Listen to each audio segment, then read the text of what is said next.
Salut à tous et à toutes. Je m'interroge encore. Pourquoi nous, chez nous en Guinée,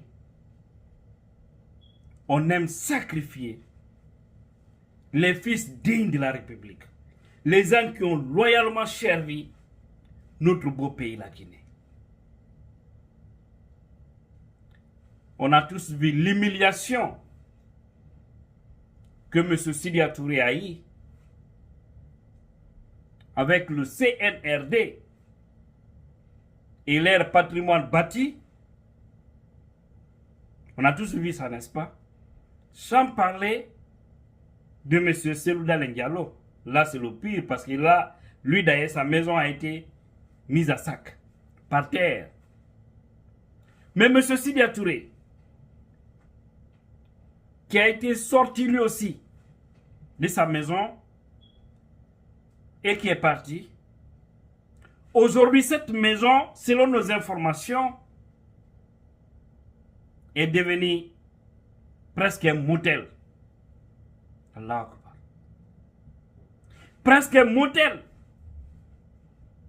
Où les gens qui sont là-bas, qui sont censés garder l'endroit, chaque soir, selon nos informations, les filles ne font que défiler.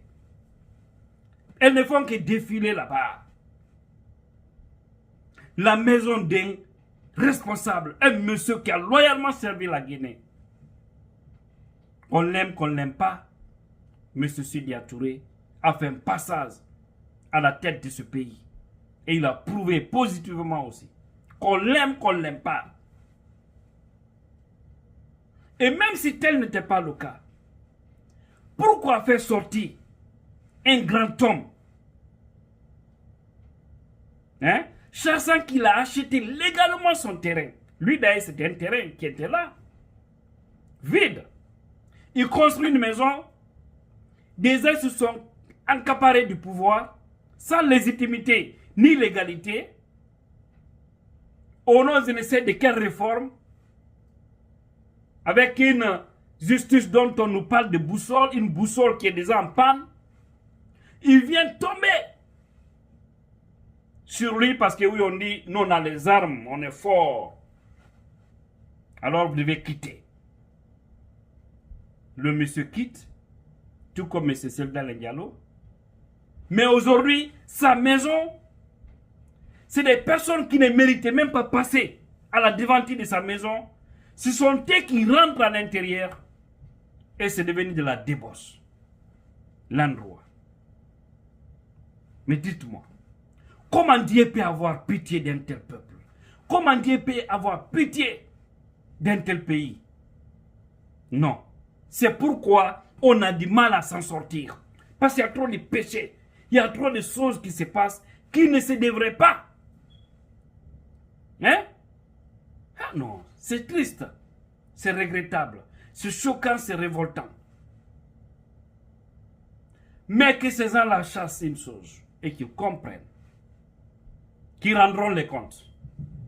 Le CNRD va rendre compte demain. Parce que demain, ils ne seront pas aux affaires. Ils vont rendre compte. Monsieur Sidya Touré, sa maison-là, il va récupérer cette maison. Il va récupérer.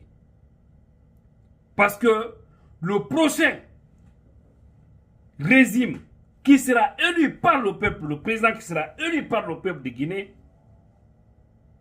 va restituer tous ses biens. Et ceux qui ont injustement saisi ces biens répondront aussi à leur tour devant la justice.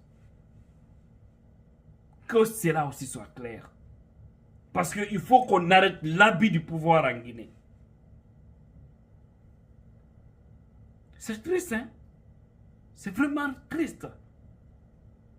Il faut sortir les gens, par-ci, par-là. Actuellement, ils sont dans un détournement total. Ils se font construire des maisons par-ci, par-là. Des gens qui sont là, ils n'avaient rien. On avait beaucoup de chômeurs qui étaient, surtout l'Europe, l'Amérique un peu, pour débarquer en Guinée, pour chercher des postes.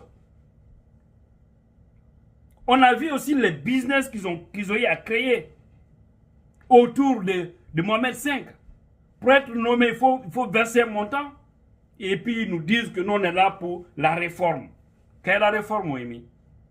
Au moment où on prend l'argent avec les gens pour qu'ils soient nommés. Est-ce que vous savez, si moi j'avais accepté ces œufs-là, vous allez être là-bas aujourd'hui? Est-ce que vous le savez? Non, vous ne le savez pas. Mais je vous le dis clairement. J'étais très clair. Je ne suis pas un ambitieux. Je ne suis pas quelqu'un qui court derrière l'argent. Je suis un fils digne. Je ne vais jamais vendre ma dignité pour avoir un poste. Je ne le ferai pas. Ce que je gagne ici, alhamdoulilah, ça me suffit largement. Ça me suffit et ça me permet aussi de nourrir dignement ma petite famille. Alhamdoulilah. Donc je ne vais pas courir derrière les postes. Si vous voyez les gens quitter l'Europe et l'Amérique, pas tout le monde, d'autres vont pour servir loyalement le pays. Mais s'ils le font le plus souvent, c'est parce qu'ils pensent qu'en Guinée, comme quand on est ministre ou quand on est directeur ou quelque part, en tout cas dans un poste, on peut facilement gagner de l'argent parce que les gens ne comptent pas sur leur salaire, mais ils ne comptent que sur le vol. Et ce sont ces gens qui nous donnent aujourd'hui une leçon de morale. Et voilà, M. Sidia Touré n'est pas dans sa maison, mais sa maison est transformée en motel. Il faut que vous interrogez ceux qui sont là-bas, qui gardent là-bas. Parce que leur seul besoin, maintenant, c'est dans cette maison. Allah Akbar. Et imaginez si la maison de Selou n'était pas démolie. Les hommes qui seraient postés là-bas pouvaient aussi faire la même chose. Parce qu'aujourd'hui, il y a trop de filles faciles. Elles sont prêtes à tout à cause de miettes. C'est vraiment triste. On est dans une république dont je ne sais comment qualifier. Vous pensez que les péchés comme ça peuvent permettre à un pays de se développer? Vous avez fait sortir M. Sidia Touré dans cette maison. Ça vous a donné quoi? Ça vous a grandi? Ça vous a donné une promotion? Quoi? Si ce n'est pas que Dieu a augmenté vos péchés. Ce M. Sebdalen Diallo, bon nombre de citoyens qui sont dans la même situation. Hein? À Conakry, un peu partout à l'intérieur du pays. Mais ça vous a donné quoi? Vous venez vous montrer la force. Nous, c'est nous qui dirigeons. Mais au fond, vous avez récolté quoi?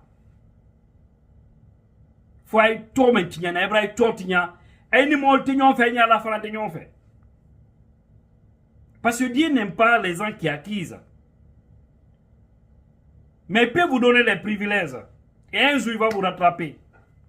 Et ce jour, vous allez regretter tous les actes que vous avez posés. Les actes négatifs. Vraiment, c'est triste. Depuis que moi, j'ai appris cette nouvelle. Vous savez, ça a été même dit sur film. Mais moi, j'avais appris bien avant. Je pensais que c'était vraiment des rumeurs. Parce que nous avons des connaissances, des relations. À la minière là-bas. Des gens qui ne sont pas très loin du domicile de M. Sidia Touré. Mais la soirée là-bas, ça défile. Fiu, fiu, fiu, fiu, fiu, fiu. Hey, Allah. Au nom de quel changement? Depuis l'indépendance jusqu'à maintenant, c'est que les gens que Dieu nous donne à la tête, je me demande, qu'est-ce qu'on a fait à Allah pour les mériter en réalité? Parce que à chaque fois qu'on pense que oui, ceux-là sont bons, ce sont eux qui nous déçoivent. Alors on fait comment? Qu'Allah veille sur nous. Mais j'ai vraiment des inquiétudes pour ce pays. Mais ces hommes seront rétablis. Parce qu'il y aura un régime qui viendra après cette transition. Inch'Allah, qui fera correctement son boulot. Et les victimes diront Alhamdoulilah. Ceux qui ont accusé se retrouveront à leur place. Pauvres de nous.